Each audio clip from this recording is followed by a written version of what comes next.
You sure I can fit in this little chair? I don't think Check so. it out. All right, we good, we good. You know, you look good because you were just sleeping. Yeah, I know, I was. How are you, buddy? I'm doing great. Thanks for coming. I've been knowing this guy since he was 10 years old. Yeah. Well, there's some side stories there. Yeah, it is. We'll get into that. Before we do, I want to talk about Toys for Tots. 15.5 million kids in poverty in the United States right now. You've been involved almost 10 years. Tell me how and why it's so important to you. Well, I actually been doing something that's known as Shaq-A-Claus ever since 1992. My mother was at the Boys and Girls Club, and she was with 500 kids. And 500 kids expressed to her that on Christmas Day they probably won't get a single gift. So my mother called me and said, "Baby, I need to borrow some money." And I saw that her voice, there was a little stress in her voice. And I said, "Mommy, what's wrong?" And she said, "Well, these kids, they're going to wake up on Christmas and not have anything. I want to buy some toys." And I told her, I said, "You can't buy some toys. I'll take care of it." I didn't have a plan, so me and my Uncle Jerome, we were leaving practice, and across from my house, there's a U-Haul place. So I said, "Jerome, you get a truck, I get a truck, get a couple of other fellas, get a truck." And we went to Toys R Us and we just wiped them out. And, we just brought toys. I think we got 5 toys each for each of the 500 kids. And that's how Shaq-A-Claus was started. I wish I could take all the credit, but it was started by my mother. I started doing it with Marines, Toys for Tots, and Toys R Us 10 years ago. And it's a great cause because, like you said, 15 million kids will wake up on Christmas Day and not have one single toy. I actually know what that feels like. But I wasn't always, blessed to have, a great Christmas. It was me, my brother. I had 3 sisters, and my father. Since I was the oldest, my father would always come in and say, "Hey, let me take care of your sisters first, and I'll get you the next payday." And then it was cool. And on one Christmas when I thought I wasn't getting anything, I got the best Christmas present ever. The one that changed my life. It was an autographed Dr. J ball. That's all I wanted was just a Dr. J ball. So I don't want kids to feel like I felt on that morning. So Marine Toys and Tots, Toys R Us, myself, and we urge you to go out and donate. I think tomorrow's the last day that you can donate a toy, but we want to try to decrease those numbers. One of the things you told me, and you told me before, was that your mother always told you she wanted you to make sure everybody else remembered your name, but that it wasn't just because of basketball. Yeah, she told me that I was going to be known for something bigger than basketball. And, all the stuff that I'm doing now is just, stuff that I was taught. Just gave you the toy story. Another one of my favorite stories is, matter of fact, we were here in New York. My father we were riding around, and, he got some extra money, so I think we were coming back from a Knicks game. And so he said, "Let's go get something to eat." So keep in mind when he said go get something to eat, it's not a sit-down restaurant. It's McDonald's, Burger King, or White Castle. So on that day, it was White Castle. So he gets a couple double cheese. I get a couple double cheese. We didn't finish them. And right before we hit the tunnel, we saw a guy that had a sign, said, "We'll work for food." So my father pulls over, gives the guy the cheeseburgers, and gives him the rest of his money. And then on the way home, he said, "If you could ever help somebody else that needs it more than you, you should always do it." So, everything that I've been doing is, just stuff that I've been taught as a youngster. I've talked to so many players over the years that have said the one guy that reached out to them and always helped them was you. Whether it was helping them with basketball or learning to, that NBA lifestyle, how to travel, how to take care of your body, take care of everybody else around you without, losing your money too much, being too generous, being intelligent with your money. Why was it so important for you to help guys, not just on your team, but other players, young players coming to the NBA, reaching out to them and telling them, here's how to set yourself up? It's an interesting statistic that's floating around. It says that 70% of all NBA players 5 years after they're done playing have nothing. And, the guys that I considered friends, I didn't want them to be part of that stat. So I gave them, certain information, certain tidbits on, how to keep it going. And, a lot of people can ask, "Oh, how would you lose 60 million?" It's actually easier to do. A lot of people think that's impossible to do. It's very easy to do. And I just try to, reach out to all the youngsters and say, this is how you should do it, this is how you should do it, because I never wanted to be part of that stat. We're in New York now. I know where we are, Jordan. Hey. See, if I hadn't known him so well, then he wouldn't be able to say that. I know where we are. Well, see, this is what I've been dealing with for 15 years. It's always the same with this guy. 20 years. He always makes me feel like, I'm not good enough. No, you are. You're good. No, I love this guy, and one of the reasons, one of the things I remember is that obviously you played for Phil for a long time. You won 4 championships as a player, but 3 in LA. And I always wonder for you, you've always said that the triangle offense really isn't all that hard. That it's obviously basketball is based on reacting to the defense, counters. But the triangle now, people feel like it's so hard. Why can't the Knicks really run it? And why? Yeah, but you always say, it's really not that hard.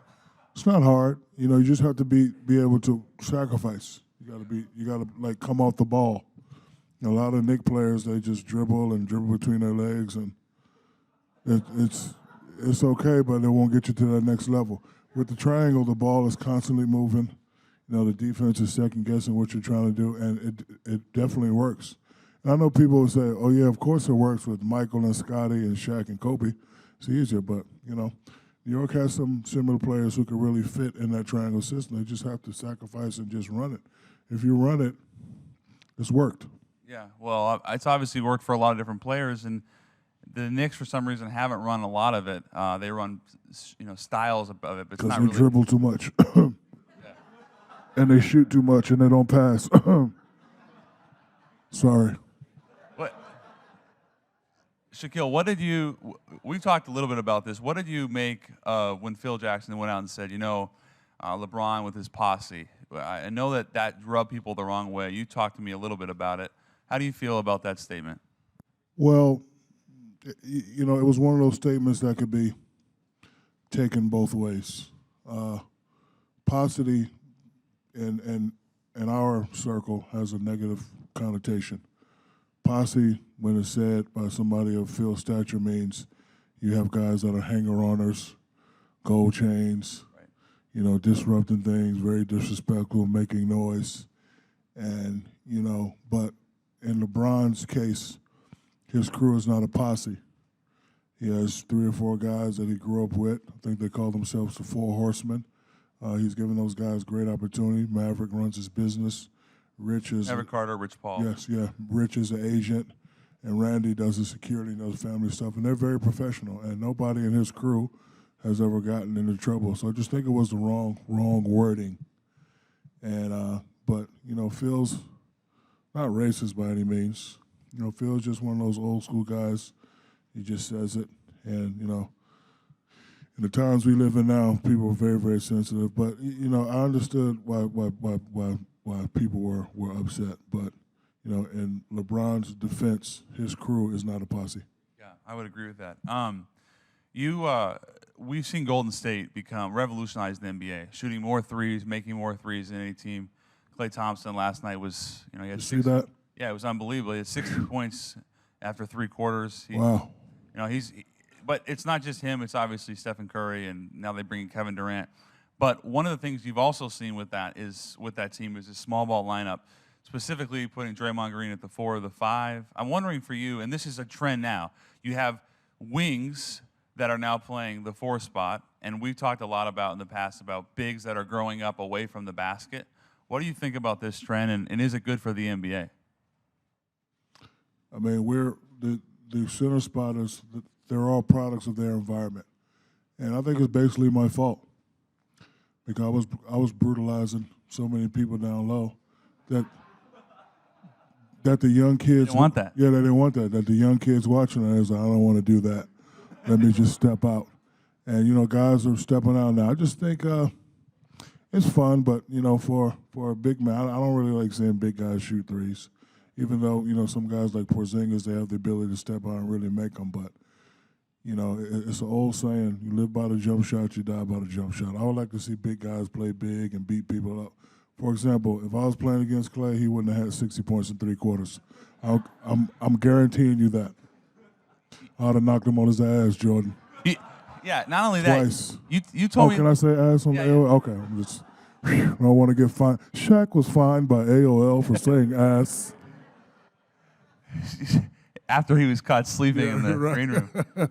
You told me last year that if you played in today's game, not only would you average 40, but the other jump shooters, you wouldn't let them get that kind of space because you'd be knocking them down all game. I'd be knocking them down. I'd be averaging 40, and I don't even think it would be fair. Like you got some guys making a lot of money. Like for example, the guy from Michael Conley made 150. Highest paid player ever. Yeah, so if he's making 150, I'm starting off at 450. I'm just saying. That'd be easy to negotiate. But these guys are playing well. They deserve the contracts. But I don't really like to go back to if. But if I was playing right now, I think the results would be the same. Does it frustrate you when people say, "Oh, these guys can't play in that era," or "Your era would struggle in this era"? Because it's just basketball at the end of the day. It doesn't really frustrate me. That conversation will be a conversation that we'll never really know. But that's how I judge players. Like I always they play say, with you. No, not with me. With Jordan. Okay. An era that was better than my era with Jordan, Magic, Bird, Mike, and those guys. Yeah. And then if I make the determination that they could play in that era, then they belong. What is the determination? Is it just a toughness factor? Because guys now you can't even impede anything, any progress, or else it's a foul. Yeah, the league has gotten kind of soft, in my opinion. But toughness, how you play, your composure, things you do on the court. If I see that you have those capabilities, then I could probably make the determination if you can play with Jordan and Magic and those guys. There's a really fine line, Shaquille, with being tough and then being dirty. And people don't respond well to guys kicking. And we've seen it with Draymond Green repeatedly. He did in the playoffs. He did it last week. I've had coaches tell me they're so fed up with it. But at the same time, he's not really getting suspended. So does something need to be done to prevent this? Well, he's not the first to do it. I think it's called flailing. Flailing. When he eventually kicks his leg up. Yeah, so he's just trying to sell it to the referee so he gets a call. I don't think he's intentionally trying to kick people in their balls. Well.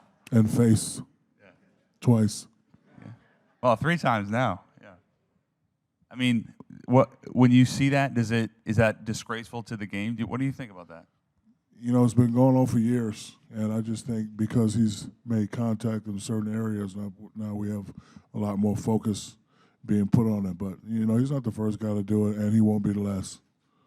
Do you think that, in general, the NBA rule changes there needs to be some kind of a happy medium to get it less soft than it is now? Maybe not as physical as it was in the late 80s, early 90s? I don't know. Adam Silver is a wonderful leader of the NBA. The rules committee, they do a great job. I think they know what's best for the fans. It's just that, crazy thing is the older guys before me said that our rules were soft. So I'm sure you're going to get each generation to, complain about the next generation. You told me that you felt like not only were you not the best big ever, but you thought, I think both Kareem and maybe Wilt or Bill Russell you would put ahead of yourself. You still feel that way? Yeah, probably. You got to go with Bill Russell, 11, 12 championships, and then Kareem, 6. You said it in the back. You got to win. So I just go by the number of championships. I'll probably have to put myself before Wilt. He has 2. I have 4. So it'll be Bill, Kareem, and then myself.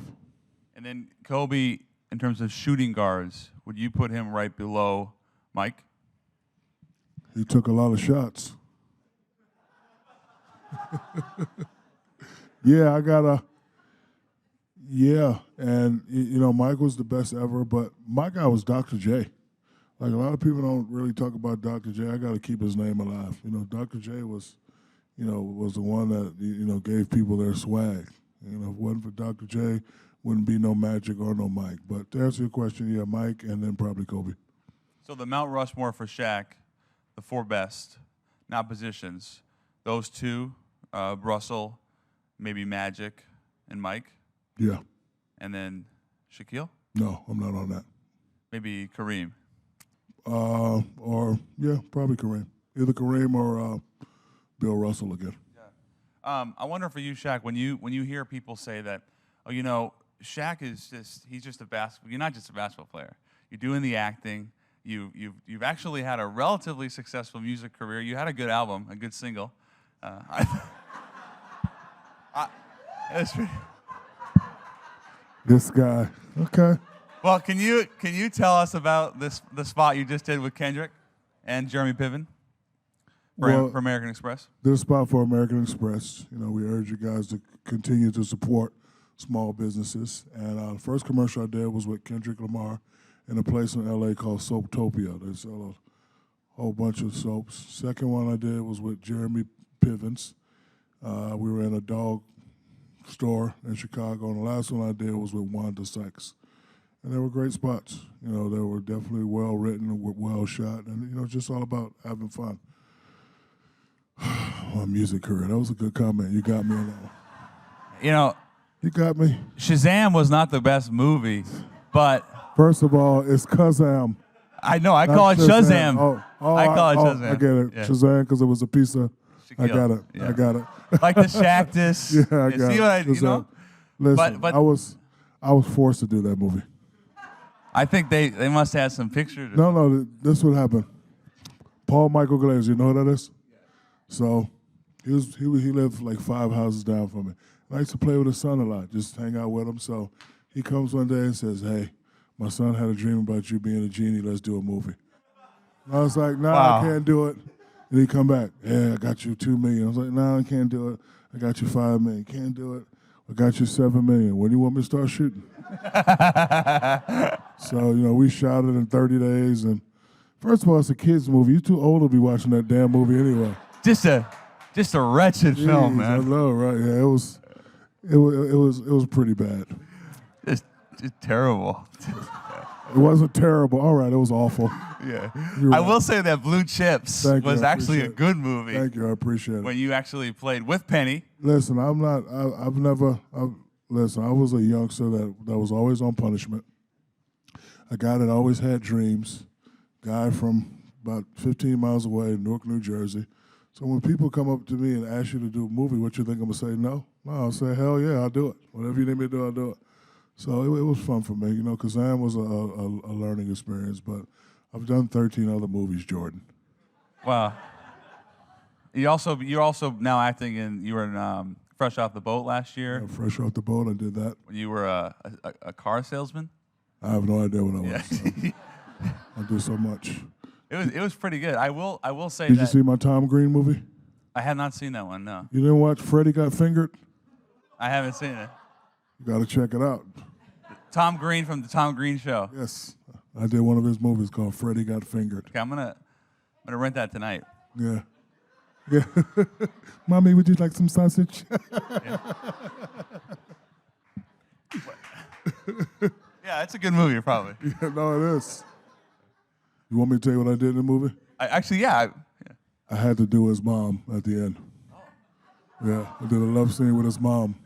And how was that filming? How did that work out? It just worked out. It worked out well. Once you go Shaq, you never go back, Jordan.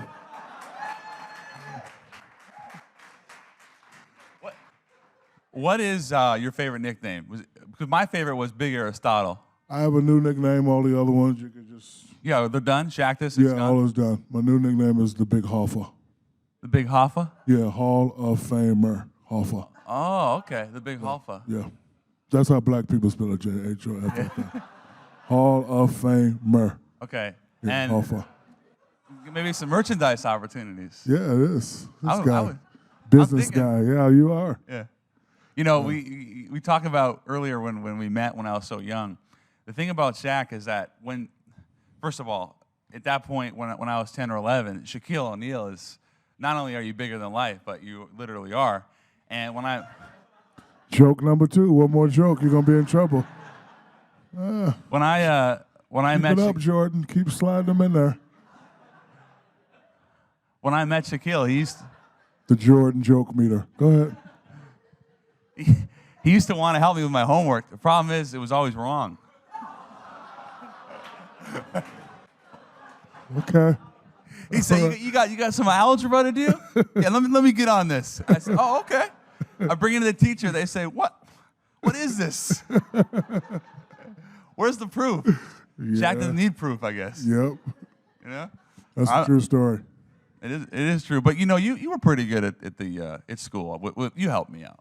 I really do appreciate that. One time we had a meal together, and I actually was so impressed with how you ate and consumed all the cake that I then became really interested in eating. And I said, if I could eat as much as Shaq, I'll be as big as Shaq. you know that? Yeah, I know everything, John. Yeah. This guy. So give me a little sense. We're a little short on time, but a little sense of NBA TNT. It's the best basketball show on TV by far. Yes, they allow us to utilize our humor. And I think why people respect our show, you got Hall of Famer Barkley up there, I'm up there, Kenny up there, and Ernie is, best. Yeah. Is the best. And similar to you, good looking, intelligent, big head. Got that TV, that big head. Yes, the TV look. But it's it's just a great show. We said to ourselves, if we're going to keep you guys up at 2 a.m., we at least got to make you laugh and make it fun. I think it's the only show, definitely basketball, but I think it's the only show on TV for sports that allows the anchors and the analysts to really be yourself the whole time. I actually got in trouble for trying to be super professional one time. Really? Yeah, the producer called me in and ripped me a new one. So he said, we didn't bring you here for that. You don't have to pay attention to them, Jordan. Pay attention to me. This is our show today.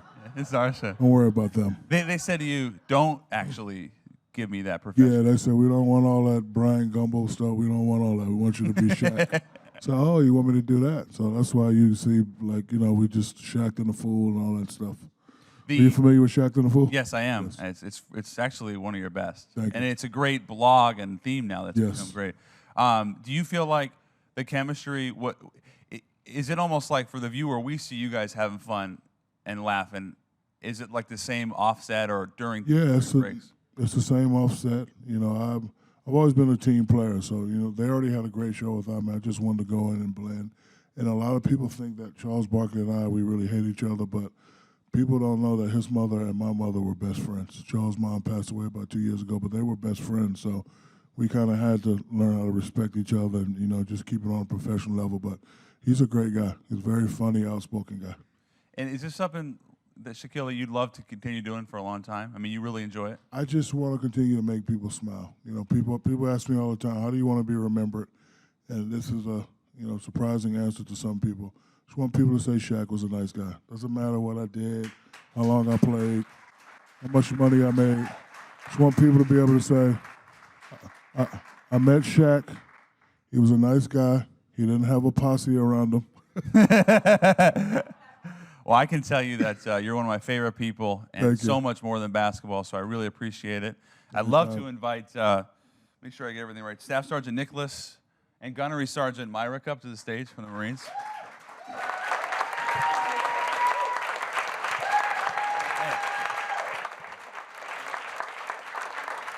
Yeah, man, he's trying to break my hand. Marines, gotta love them. And I'd love to open up for questions. That'd be okay? Please, go ahead. Hey, Shaq, how's it going? Hello. I was hoping to bring it back to toys for a little bit. You mentioned the Dr. J ball, but growing up, did you have a favorite toy to play with, and do you have a favorite Shaq toy from over the years? How old are you? I'm 31. 31. You probably don't remember that. Anybody here older than 40? 44, 45? All right. You remember that toy, the Stretch Armstrong toy? Oh, I remember that. That was my favorite toy, but I got in trouble because I was so strong that when I pulled it apart, all the jelly spilled out. My father was like, "You idiot, I just paid $15 for that." Yeah, but that was my favorite toy. A favorite Shaq toy? Oh, my favorite Shaq? The one that I built? One that you built or one of you? I remember I had this one of you breaking the backboard. Yeah, that one. Yeah, that probably was. Yeah, that probably was my favorite toy. Awesome. Thanks, brother. Thank you for being there. Thank you. It's such an honor. Anyway, so what was your favorite player that you ever played against? Played against would probably be, favorite player I played with would probably be Kobe Bryant. We pushed each other to where we were both excellent, and we were able to win 3 championships in a row. favorite player to play against was Akeem Olajuwon because he was a guy that I really couldn't figure out. Most guys, they have 1 or 2 moves, but this guy had 3 or 4 moves on each block. And I think that's why they were able to beat us in the finals because I couldn't figure him out. So he probably was my favorite to play against. Hey, Shaq, nice to see you. I was wondering, even though you're like a big guy and everything, was there anybody who ever intimidated you, either physically or like mentally, and how did you overcome that? Yeah, the only thing that intimidates me, it was a guy, his name was his last name was Belt. Yeah, my father had this leather belt. He had that thing for so long. Yeah, but no, because I just wanted to go out and just have fun. I remember one time when I first got into the NBA, I had a bad game. My father said, "What's wrong?" I said, "I don't know, I couldn't handle the pressure." So he hung up the phone, he drove to my house, and he showed me a homeless family. He said, "That's pressure. It's pressure. Just go have fun. You know, it shouldn't be pressure." So after that, and after we took care of the family, and I realized what they were going through, which was really pressure. So I don't really have pressure, and I kind of put that out of my head. I just wanted to go out and just have fun. So I wasn't really intimidated by much. This question is for the Marines. How are you involved with Toys for Tots? Good question. So Toys for Tots program, what is it? What it is the Marines go out. The Marines go out over That's right. adversity that we get, and we collect toys from the community. Whenever we get those toys, we sort them, and then we distribute the toys out to the less fortunate kids of that community.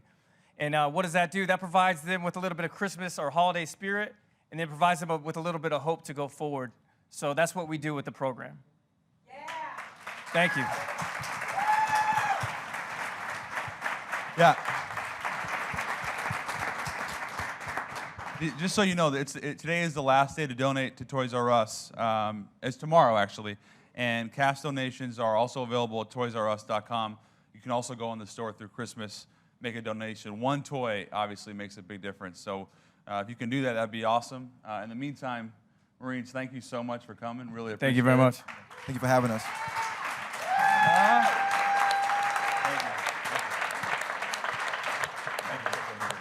And Shaquille, you always said your mom said to remember your name. You did it, man. So I Thank you, appreciate you brother. coming in. Love you. You too, buddy. Shalom. Shalom. That's it. Good job.